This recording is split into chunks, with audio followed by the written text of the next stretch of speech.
Halo, nama saya Olivia Kristi Lismanto dengan NIM 182222036. Pada kesempatan ini, saya akan mendemonstrasikan tugas merancang API Engine dengan menggunakan SAM dan CI4. Namun sebelum itu, saya ingin memberitahu terlebih dahulu bahwa saya akan menggunakan dua akun, yaitu akun dari laptop dan akun dari HP. Hal ini dikarenakan akun dari laptop tidak dapat digunakan untuk melakukan video recording, hanya dapat melakukan share recording saja. Gitu. Oleh sebab itu, untuk video record, supaya tampilan muka saya ada, maka saya akan menggunakan akun HP ini. Gitu. Oke, kita langsung mulai aja. Jadi, pertama-tama kita ke SAM, kita aktifkan dulu Apache dan juga MySQL-nya. Ini sudah aktif ya. Oke, sekarang kita lihat kira-kira tugas kita tuh ada apa aja, ada dua. Jadi, di sini bisa dilihat yang pertama kita disuruh membuat endpoint API menggunakan CI4 untuk menampilkan data customer dari Foodmart SQL dengan filternya sebagai berikut.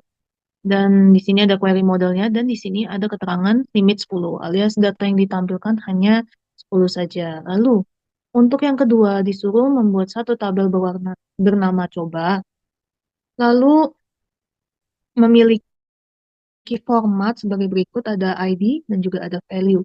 Di mana ID di sini di set auto increment dan value di sini di set varchar. Di sini disuruh untuk membuat sebuah endpoint API untuk mengisi atau insert tabel coba.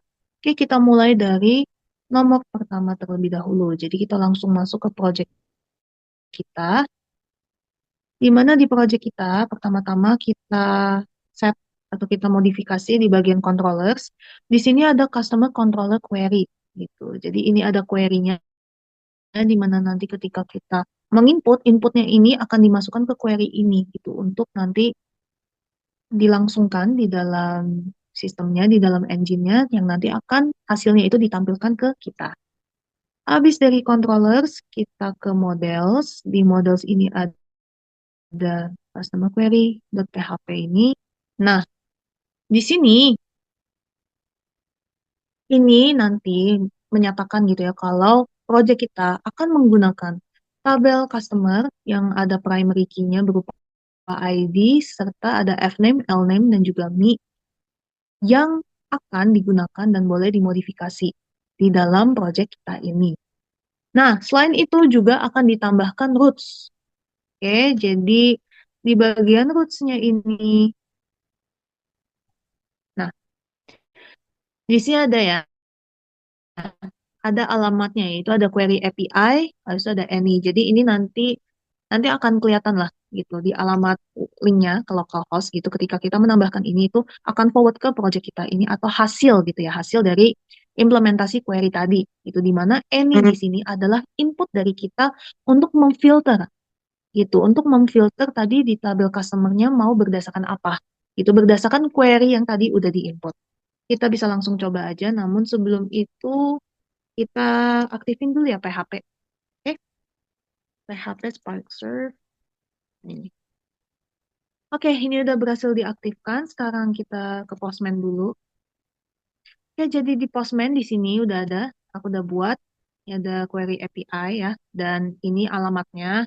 Ini input yang saya contohkan di sini adalah coba. Di mana nanti data yang keluar atau data yang difilter itu akan berdasarkan apakah nama dari customer itu ada yang mengandung kata coba gitu. Kita coba aja langsung. Oke, ini udah berhasil dan ini hasilnya. Nih, kita bisa lihat ya. Tuh, ini full name, coba Dorlan, dan seterusnya. Oke, kita sekarang coba di sini, atau kita coba yang lainnya. Ini gitu. Oke, di ini nih. Tuh, dia mengandung ini, dia mengandung ini juga mengandung ini, dan seterusnya ini ada 10 ya. Oke, coba kita coba sekali lagi kalau misalnya di Postman gimana.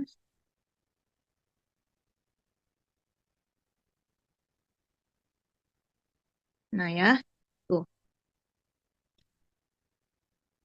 Tuh dia mengandung ini semua dan ini ada 10 datanya. Kita bisa hitung aja 1, 2, 3, 4, 5, 6, lalu 7, 8, 9, dan 10.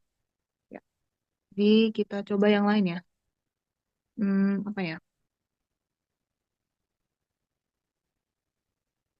Lia contoh. Nah, ini juga udah keluar semua dan seterusnya. Ini aku pengen coba lagi kalau aku menggunakan coba. Nih, hanya ada satu berarti ya untuk yang coba ini.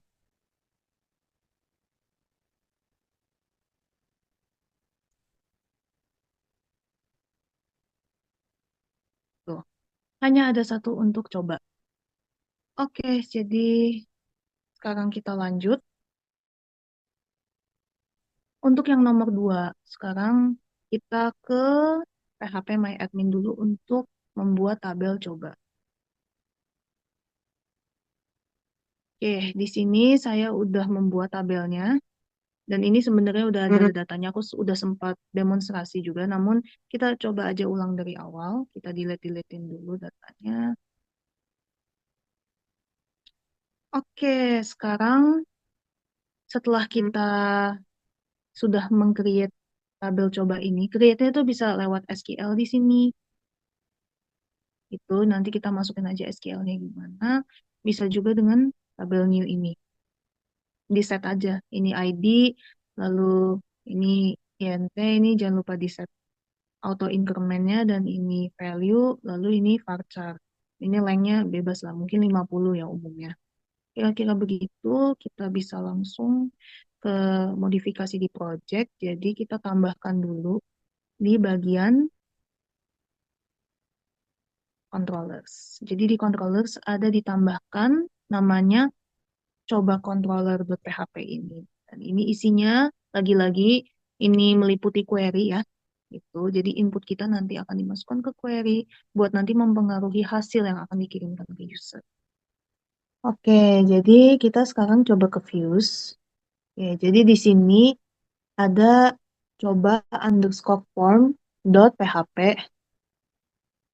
Nah, jadi di sini ini tuh lebih ke tampilan UI-nya nanti. Nanti akan langsung didemoin aja untuk lebih jelasnya ya. Ada juga ditambahkan di bagian roots. Oke, ini tambahannya di ini. Oke, di mana ini ada bagian untuk mengambil data dari server sama ada bagian untuk menginput data ke servernya. Oke, sekarang kita lihat di postman-nya gimana. Oke, ini ada, kita akan bikin dua. Tadi ya, kalau post itu ketika dia mau menginput nilai ke dalam servernya itu. Namun untuk get, itu untuk mengambil data dari server untuk ditampilkan kepada user. Untuk postnya sendiri, ini linknya. Dan kita set nih di X strip triple W strip form strip URL encoded ini. Nah, ini nilai yang akan kita masukin gitu ya. Untuk nanti dimasukkan gitu ke servernya. Contoh, aku pengen nilainya apa ya? Coba-coba gitu. Coba.